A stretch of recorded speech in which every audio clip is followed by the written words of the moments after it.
11.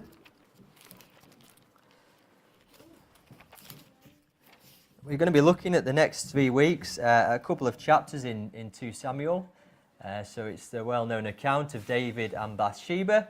We're going to spend 2 weeks looking at 2 Samuel 11 and 12, and then in the third week we're going to concentrate on Psalm 51, which some of you will know is the Psalm of David that's written after he's been confronted by Nathan the prophet for his sin. So that's where what we're doing in November, concentrating on the story of David and Bathsheba.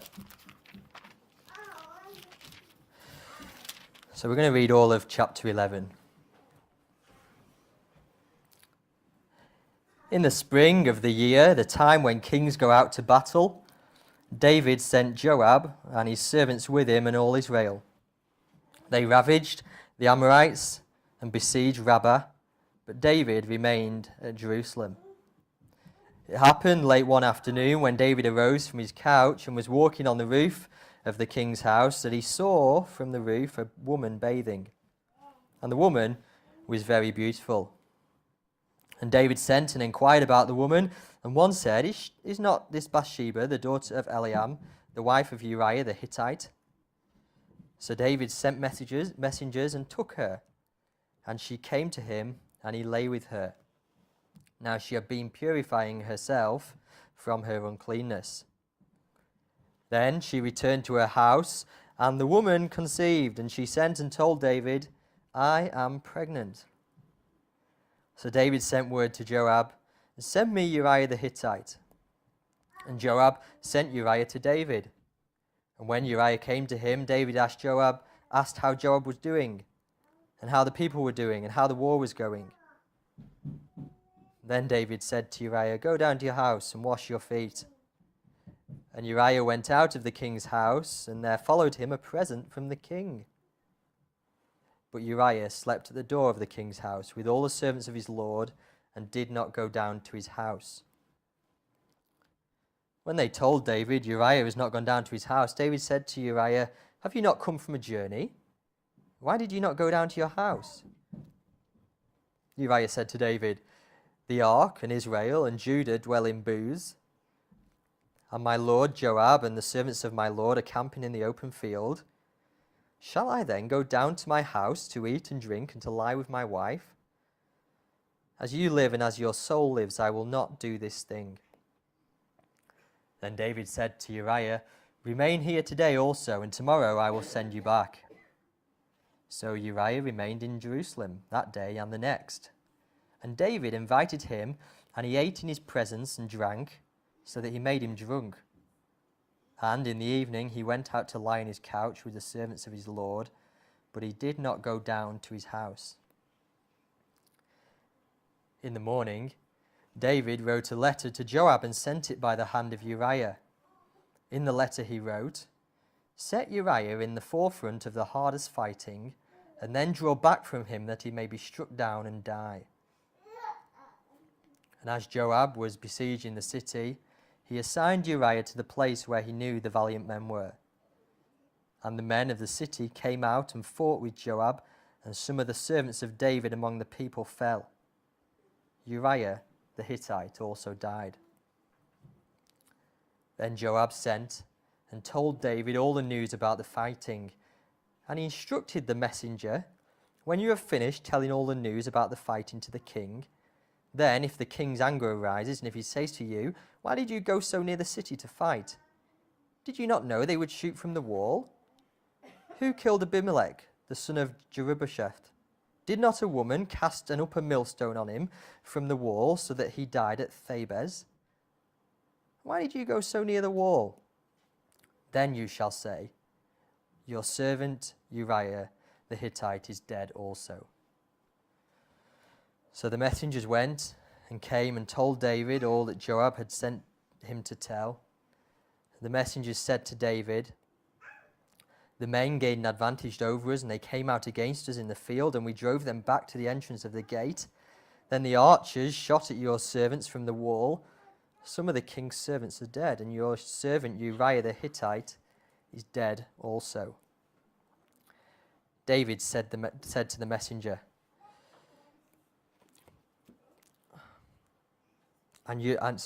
verse 21, your servant Uriah the Hittite is dead also. So the messenger went and came and told David all that Joab had sent to him to tell. The messenger said to David, the men gained an advantage over us. They came out against us in the field.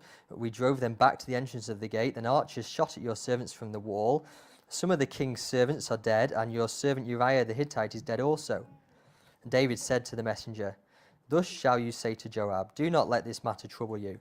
For the sword devours now one and now another. Strengthen your attack against the city and overthrow it, and encourage him. When the wife of Uriah heard that Uriah, her husband, was dead, she lamented over her husband. And when the mourning was over, David sent and brought her to his house, and she became his wife and bore him a son. But the thing that David had done displeased the Lord. Amen. For anyone who's been watching the news or reading the news these last few months, especially the last few weeks, you may have noticed a recurring pattern. The pattern, it would seem, from the newspapers goes something like this. Usually someone who is in a position of power or responsibility has used that position to manipulate and mistreat other people, usually those who are weaker and more vulnerable than themselves. It seems that these people with power thought that because they had status, the rules didn't apply to them. And the newspapers have been full of scandal in recent months. Scandals within the media, scandals within the sports clubs, patterns of abuse within churches. And more recently, we've read about similar behaviours in the power circles of Hollywood and even among the leaders of this country, accusations among members of Parliament. And as you see these patterns in a newspaper, there's also patterns in the responses that these actions get. Usually there's shock and surprise, many voices raised in condemnation. There's disgust, there's the tutting, there's the head shaking. People say, how could these people possibly do such a thing? We just don't understand why they would do that. And then various people come out to explain why these things can happen. Oh, it's the power imbalance. It's because these people have so much power. It's a lack of transparency. It's because people are scared to speak out. If only we could fix some of these things, these problems would just go away. What's perhaps more surprising is that we often see a similar reaction within the church. There's the shock and surprise. There's the tut-tutting and the head shaking. There's the same analysis and there's the same solutions. And yet, as Christians, we should not be surprised by what we read in our newspapers. We can be sad. We can be sorrowful, we can be prayerful, but we should not be surprised if we've been reading our Bibles. We've just studied Galatians, and we looked, didn't we, at the works of the flesh, the fleshly works, that long list in Galatians in chapter 5. And the veneer of respectability that we have in our society is just that. It's a veneer, and if you peel back the veneer, it's murky. It's dark and it's fleshly. And we shouldn't be surprised as Christians because what we see in our newspaper is not new. It's as old as the Garden of Eden, isn't it? Not the kind of the bliss of Genesis 1 and 2, but the rebellion and sadness of Genesis 3, 4 and onwards. We know exactly why people do such things. People do such things because they are in rebellion against God. They are estranged from God. They have, if you will, snatched the crown from his head and wanted to put it upon their own. That's why people do such things. And so our Christian response to such actions shouldn't be the condemning, the tut-tutting. It should be sadness, sorrow. Sorrow at the sinfulness of humanity, at the sinfulness of our humanity. And in our passage today, don't we have a story that would fit very well in tomorrow's newspaper. A story of someone very powerful, manipulating and shaping events all to his own ends. We are breaking into 2 Samuel in this mini-series halfway through the book. The book, by and large, charts the reign of King David. 1 Samuel, at the end of 1 Samuel, there's the death of King Saul, and early on in 2 Samuel, David is instituted onto the throne of Israel, and he is king, and the book charts his reign. Saul, the first king of Israel, he was the people's choice, if you will.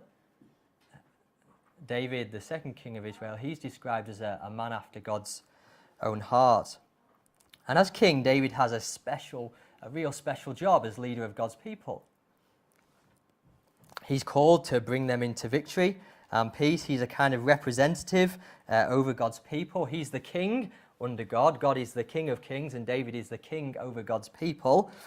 And he is to lead God's people. In Deuteronomy in chapter 17, there's some do's and don'ts for the king.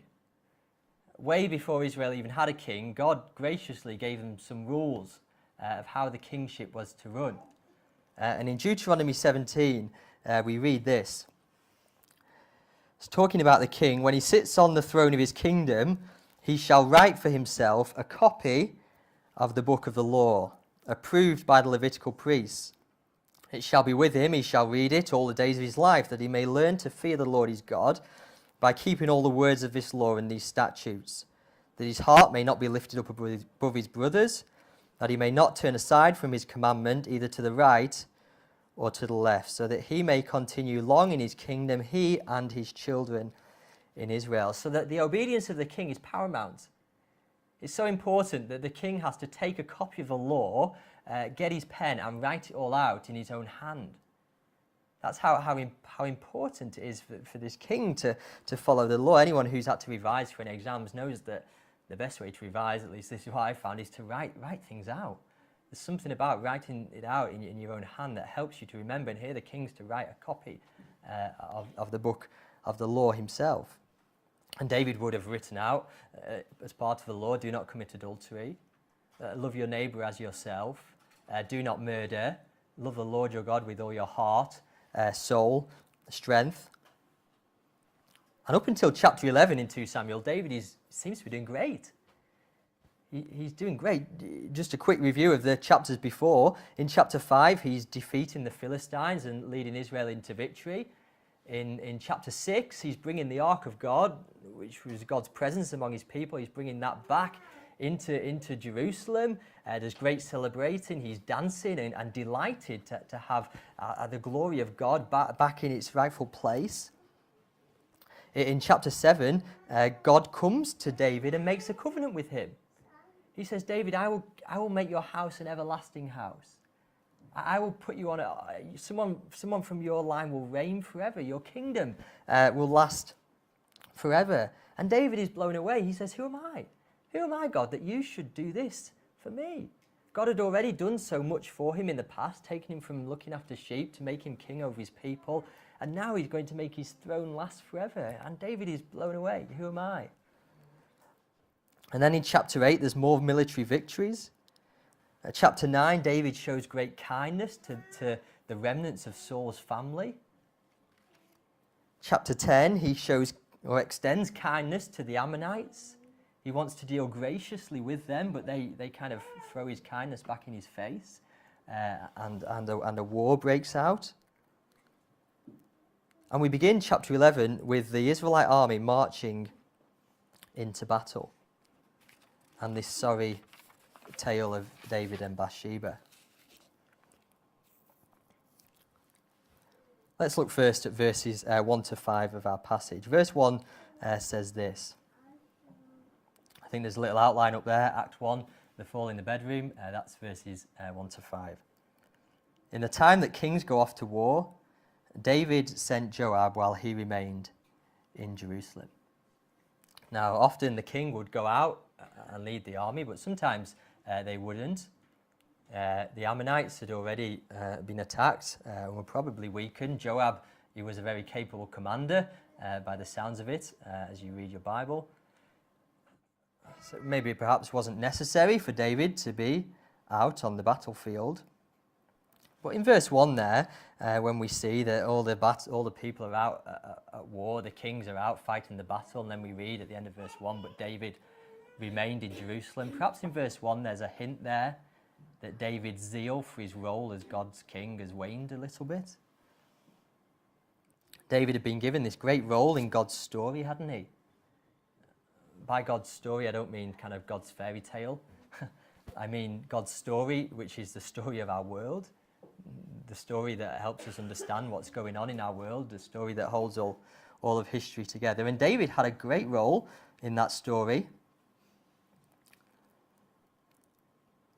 And yet, it seems he isn't as zealous as he was about his role. Back in chapter 6, he's delighted to have the presence of God back in Jerusalem. He's dancing. He doesn't care what people think of him. In chapter 7, he's blown away at God's grace and his goodness, that he should be king over his people. And yet here he seems to be taking a back seat. Perhaps his wonder and delight in God has lost its glow. While other people are off doing what kings do, David is still in the palace. And I think, perhaps in verse 1, there is a warning for us. A warning. On the whole, I think this passage is meant to humble us. It's meant to be like a mirror for us, but I think there is a warning here for us that when our zeal for God's story wanes, we are in danger, if you will, going back to our own story. And our own story can have all the horrors of chapter 11.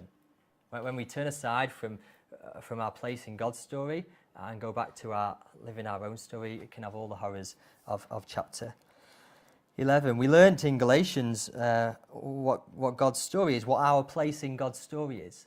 When we come to Jesus, when we receive him, we become God's children. We are rescued from this present evil age. We are made free, and we are called to live in that freedom, to be those who love one another and not fulfill our own selfish desires. We are his children. We are part of his family. We have a message on our lips about his glory and his goodness and his grace towards us. And you know what? When our delight and our zeal for his story wanes, we're in danger. We're in danger. When we're not delighted at who we are in Christ and all that he's done for us, when we're not spending our energies pursuing God's story, we are in danger of going back to our own story. That's true of us as individuals, and that's true of us as a church collective. So that's a warning as we begin. Let's go back to the story, back with David. David is he's tired. He's gone for a nap. He can't sleep. He gets up. He goes to the roof of his palace, and he's strolling around.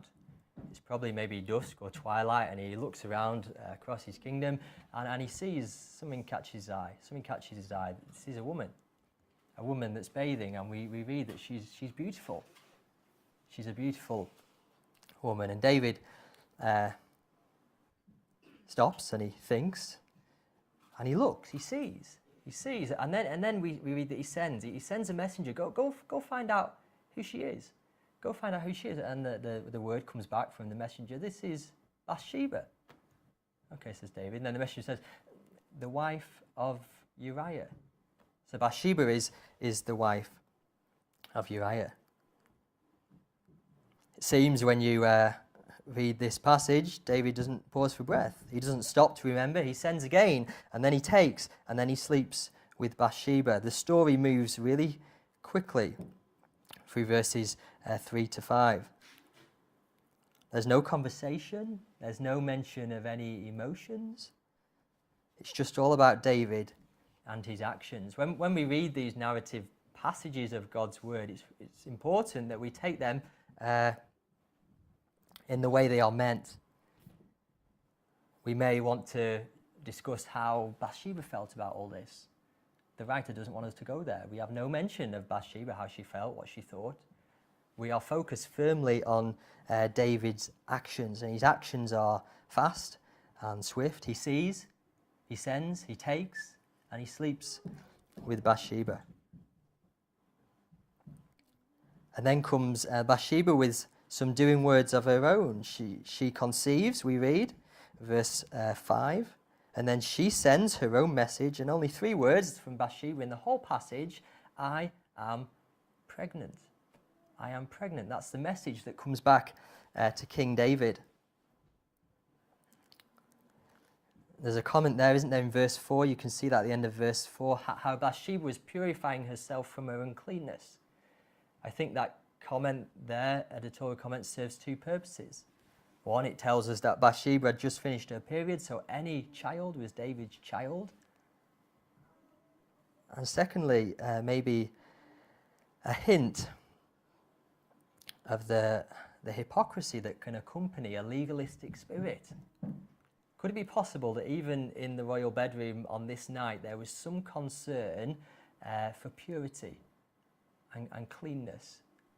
Some concern for keeping up appearances, a kind of token gesture towards the law of God. And with Bathsheba's message, I am pregnant, we now know that this episode in the royal bedroom isn't just going to exist in the memory. Now other people are going to find out about it. David has a problem. There are consequences that are going to lead to death. Not David's death, but the death of others. As I thought about this episode, this Act 1, verses 1 to 5, it's all very Eden-like, isn't it? It's all very like Genesis 3.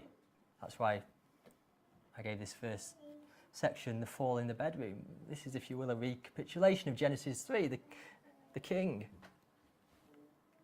under God.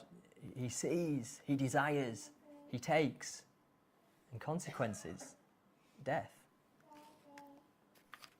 When everything seemed to be going so well for David, there's this great fall.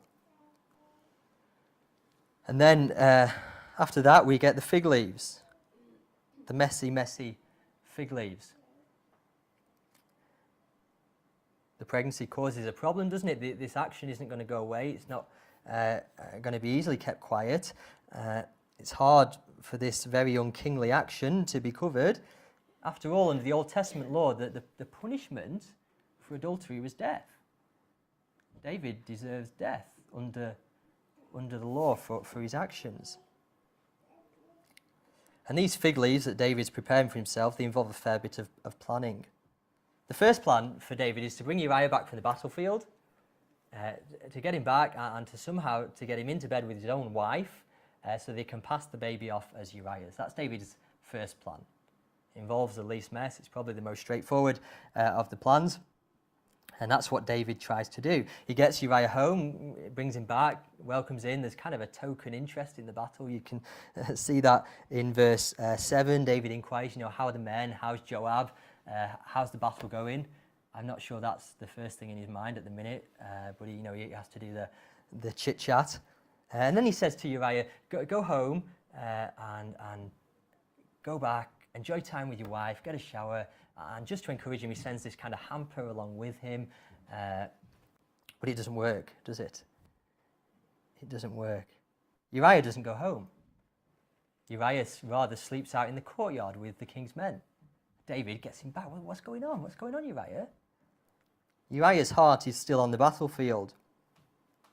Uriah is still living in God's story. Just listen to what he says in verse 11. Uriah said to David, "The ark and Israel and Judah dwell in booths, and my lord Joab and the servants of my lord are camping in the open field. Shall I go to my house to eat and to drink and to lie with my wife?" Uriah's focus is about Israel, on the ark of God, on the battle. He's living in God's story. And that's a surprise, isn't it? Because Uriah's a Hittite. He's not even an Israelite, he's a Hittite. Uriah's story is back in Hittite country, worshipping Canaanite gods. That's where Uriah's story should be. But no, he's been called out. He's now one of God's people, and he's firmly living in God's story. And for Uriah, if he can't be with God's people in body on the battlefield, he'll be with them in spirit. David asks Uriah, why did you not go home? Why did you not go home? Uriah gives his answer. What's even more surprising is when you read back in the book of 1 Samuel, is that David usually had a policy for his men when they went out on battle. David had a policy for his men that during in times of battle they would keep themselves clean. So they would keep themselves from women. You know, there's that episode when he's running away from Saul and he goes to visit the priest at Nob and he wants to eat the holy bread. And the priest asks him, David, have your men kept themselves clean? He says, of course they have. They're always kept clean when they're on military duty. And so here, David is even breaking his own protocol, but it suits his ends, doesn't it? It suits his ends. David has a second attempt at plan A. He gets Uriah really drunk and then thinks if he's drunk and he doesn't know what he's doing, he's going to end up in bed with his wife and the problem solved. But even when he's drunk, Uriah doesn't go back home. He still sleeps out in the cold with the king's men. So plan A's failed. David turns to plan B, the second lot of fig leaves. And he enlists the help of his faithful commander, Joab. David sends Uriah to Joab with a message, a kind of letter in his hand. And Uriah doesn't know this, but he's carrying his own death warrant. In his hand, he has his own death warrant, and he hands that over to Joab. And the plan is basically, you get Uriah where the fighting's really fierce, and then Joab gives the order, the troops draw back, and Uriah's chopped down. That's the plan. What Joab thought, we don't know, we're not told. The spotlight is upon David and his actions. But Joab, he obeys.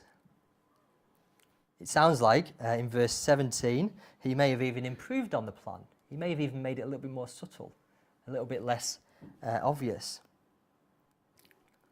And in the heat of battle, Uriah, along with some others, are killed. Joab says, look, send a message back to David. Get someone, send a message back to David and tell him what's happened. Tell him what's happened at the battle. And if he gets really angry that we got so close to the wall and that men got killed, then just tell him Uriah died. Uriah died. And the man goes back with his message and he says his message to David of how they got close to the wall and people got killed. And you can imagine perhaps David's response, come on, that's schoolboy stuff, military schoolboy stuff. Don't get too close to the wall. We get a comment about some fella from Judges 9, someone who was killed at the Battle of Thebes. He got too close to the city wall and this woman drops a millstone on him. It's almost like this comes from the military textbook. It's military 101. And David said, do you not know you don't get that close to the wall? Come on, that's schoolboy stuff. And then the message comes, but Uriah also died. Perhaps David was angry at the loss of life, the needless loss of life, but as soon as he heard that Uriah's died, he realised actually that loss of life wasn't needless. It suited his purposes just fine. As you read, David even has the goal to offer some sort of comfort to Uriah, to Joab.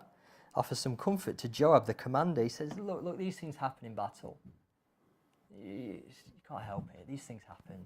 These things, go on, just go on. And he encourages him, go on, send the message back, go and win the battle, Joab. It stinks, doesn't it? It stinks, this chapter. This is God's king. This is the king of Israel.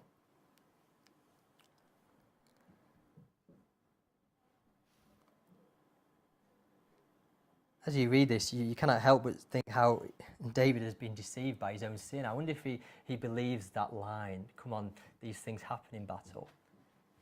Does he really believe his own lie? the deceptiveness of sin. Again, we thought about that in Galatians, and we'll think about that next time. But how easily deceived we can be by our own sin. And with Uriah out the way, there in verse 26, David moves in. We're told that he takes the wife of Uriah to be his wife after she's had a time of mourning, and she bears him a son. And in verse 26, it's a scene of happy families. There's the king of Israel, still squeaky clean. There might have been whispers in the back room of the palace, I'm not sure. But squeaky clean King David, beautiful wife on his arm, little baby on his knee, in the palace, and all is well. Fig leaves have done their job. His sin is covered. Except it isn't, is it? His sin isn't covered. What a devastating last line in our passage today. Last sentence says this: but the thing that David had done displeased the Lord. David's sin isn't covered at all.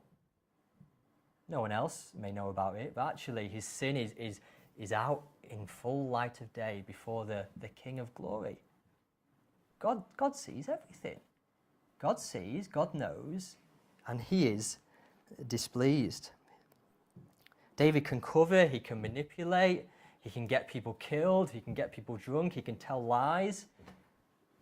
God sees and God knows. His fig leaves cover nothing. It's exactly the same for us. We and David are cut from exactly the same cloth. We have exactly the same human heart.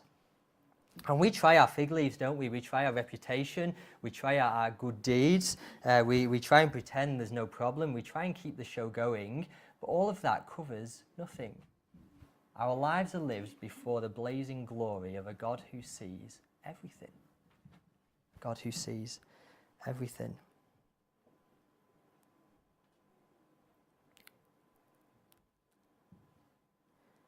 Chapter 11, it's quite a dark chapter, isn't it? It leaves David in a bad place. It leaves us at a low point. And we're going to come to chapter 12 next week, but just some words from chapter 12 to give us hope. Hope comes for David and for us in the form of confession and pardon. Confession and pardon. In verse 13 we read this: David said to Nathan, I have sinned against the Lord. And then Nathan said to David, the Lord also has put away your sin. You will not die. The Lord has put away your sin. You will not die. We've got to ask ourselves this question. How can God be so displeased with the king and yet put away his sin? How is it that David deserves death, but he will not die? We could make it more personal. How is it that you and me, though we know God sees our lives and not every detail pleases him, in fact there's much in our lives that would displease him, how is it that we can receive pardon? That's a pressing question for us this morning, isn't it? Where can we find a covering for our sin? Because our fig leaves just aren't doing it. No matter how good or how elaborate or how well we're convincing everyone else, our fig leaves just aren't doing it. We find the covering for our sin in another king, in a king who is given. See, all human kings are just takers. All human kings are takers. There's only one king who is a giver. When the Israelites first asked for a king, God warned them. He gave them a warning. In 1 Samuel 8, there's a passage there when Israel reject God. They say, we don't want you to be ruler. We want a king like the other nations. And God gives them a warning. He says this: the king he will take. Over and over again, he will take. He'll take your children. He'll take your daughters. He'll take your sons for his army. He'll take your grain. He'll take your cattle. The king will take. All human kings, except one, are takers. And yet there is one king who gives. He's a king come from heaven. He's a king born of David's line. He's a king born in David's city. He's Jesus. Jesus who is God and who is man. And he is one who entirely pleases God. In fact, at his baptism, we have words from heaven. This is my Son, whom I love. With him I am well pleased. What a contrast that is to the last verse of our chapter, isn't it? David, the thing that David did displeased the Lord. The Lord Jesus at his baptism, this is my Son with whom I am well pleased. With whom I am well pleased. And what does Jesus give us? He gives us himself. He gives us his life for our life.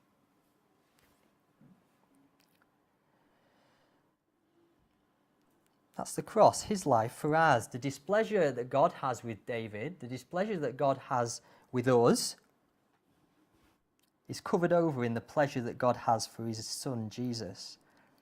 The death that our sins deserved is buried in the tomb of Jesus. It's his life for ours.